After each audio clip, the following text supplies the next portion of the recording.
So today is a type of video that I slack on. A lot of people ask for me to give skateboard tips in some way or another, especially for beginners, and today is that video, but it's going to be exclusively about skateboard wax. A conversation that I believe is definitely underutilized in skateboarding, but there are a lot of things that I think not only beginners, but people in skateboarding need to know in general to move forward when using wax. So tip number one, it really depends on the surface that you're skateboarding. So if it is a metal ledge or metal rail, it will likely require a lot less wax than something that is cement. Now a good example of this is the other day I skated a couple of spots that actually required wax, and the first thing I went to was this blue metal ledge. I also skate with rails on the bottom of my board, and that makes it easier to slide for longer. It's like a hard layer of wax under your board. That's kind of what rails are. So I only gave it one layer and then I moved on, but later on in the day I skated a different type of obstacle and it required a lot more wax.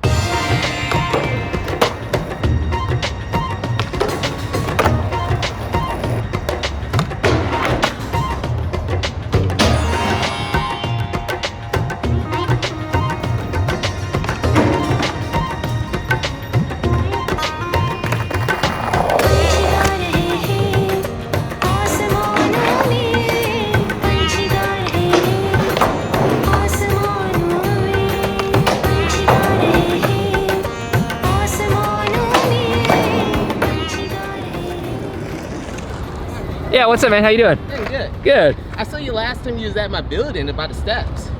Which one's that? What's your name? Skinny Bones. Skinny Bones? John. Just call me Bones, remember. Bones?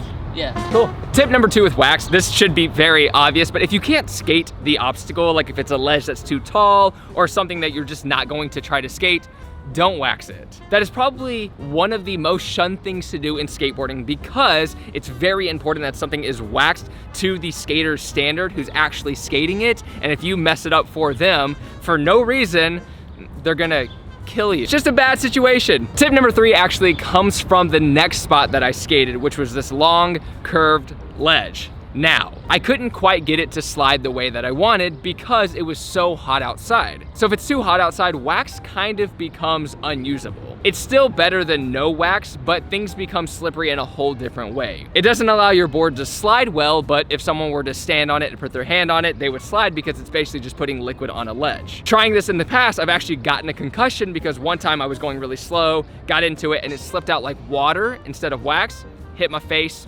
unconscienzo. But that spot was perfect and I still had a really good time.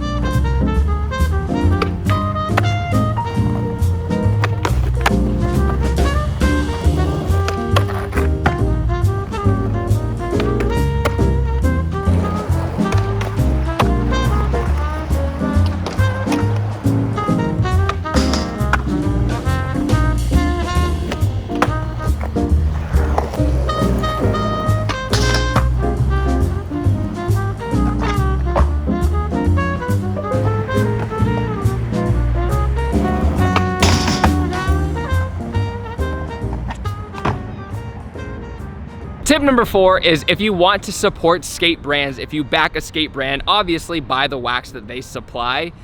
If not, if that's something you really don't care about, the best deal you can get on wax is something you can find in a lot of grocery stores. I think Albertsons sells them and places similar to that, but it's called Gulf Wax. The best wax that skaters seem to use nowadays. And it's all I use. It's really cheap. You can actually buy it on Amazon, so just if you want wax, order it from there. And tip number five is actually something that I had to deal with the other day, but ignore the old heads or core skateboard dudes who tell you to just go faster instead of waxing a ledge. Speed is always a really good look in skateboarding, and if you do go fast enough, you will likely be able to go across the ledge, but in my experience, the faster I go on an unwaxed ledge, the farther I fly to pain. Now, I actually dealt with this at Cooper Skatepark. One morning I went there so excited to learn some very technical tricks, at least for me, and there were two people there who weren't that good at skateboarding, and they did very basic tricks, which is totally fine and awesome, but the second I waxed a ledge, he yelled at me. He was like, hey, I'm gonna skate that later, so please do not wax it. And I thought, oh my gosh, I woke up at 8 in the morning to learn this one trick that now I cannot learn because it is impossible on something not waxed. What I mean is the best skateboarders in the world, Nigel Houston, Paul Rodriguez, Shane O'Neill, they use an insane amount of wax because they do very technical tricks.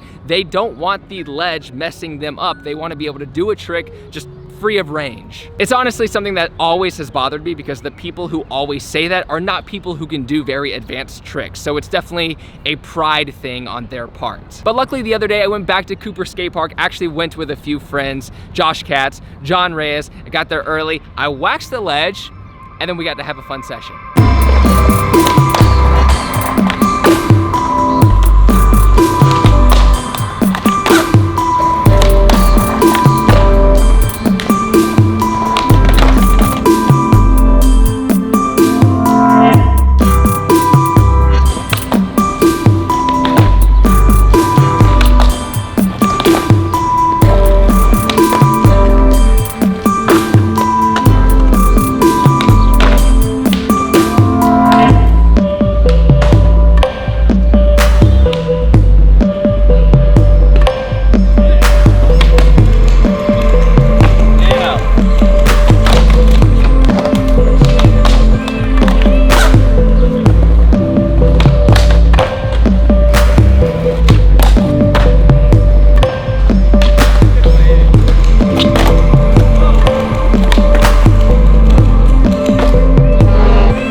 No, dude. Oh, I would sick. literally never do that to you. What's up, man? Man, you ate a banana while I'm filming you? How you living? Living great, man. Good. We haven't seen each other in a long time. I think it's been like a year probably. I think it's since Mowgli was here. That was a year ago. What's it gonna be a year? Dude, that's crazy. You live right... You're just gonna keep eating that. I'm having so much fun street skateboarding and now skating skate parks again in New York City. It's been a blast. Also, if you notice this shirt that says Progress Daily, the launch is gonna happen in July 20th. I said 23rd on Instagram, don't know why, 20th. And every 20th of the months coming up, we're releasing a new product. We're building out the Progress Daily skate shop right now. Very exciting stuff. So if you do love skateboarding and you like supporting skateboarding and you want to skateboard, we're going to be the perfect place for everyone out there who wants to get into this mess, if you know what I'm saying. Thank you so much for watching. Every Tuesday and Thursday, there's a new video on this channel. Subscribe if you haven't already. And if you don't follow my Instagram, you can keep up in real time with everything that I'm doing. Humans, take care, progress daily, and keep killing it.